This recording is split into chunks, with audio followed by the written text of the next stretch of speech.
tahu WHV itu Working Holiday Visa, di mana kita kayak holiday tapi sambil bekerja, sambil kita belajar budaya di luar sana. WHV itu singkatan dari Work Holiday Visa.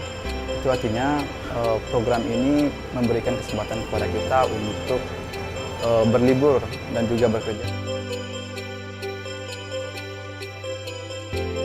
Tujuannya sebenarnya lebih ke kalau misalnya saya keluar, saya bisa mengenal budaya luar lebih banyak dan bisa kalau misalnya udah pulang Indonesia bisa diterapkan di sini. Tujuan saya untuk mengikuti program ini adalah yang paling utamanya adalah untuk bekerja ya.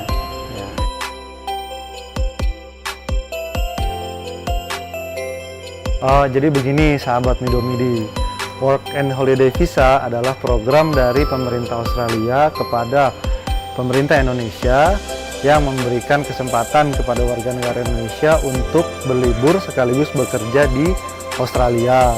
Nah, setiap tahun pemerintah Australia memberikan kuota sebanyak 1.000 visa kepada para warga negara Indonesia yang ingin mengambil Work and Holiday Visa ke Australia.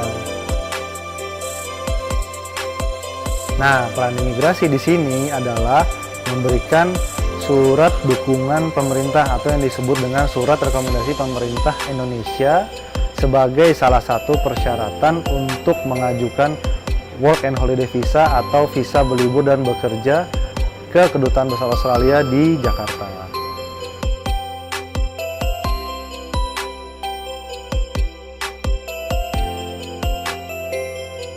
Nah, begini sahabat Indomidi, untuk mengajukan surat rekomendasi pemerintah Indonesia ada beberapa syarat yang harus dipenuhi. Yang pertama, usia minimal 18 tahun dan maksimal 31 tahun.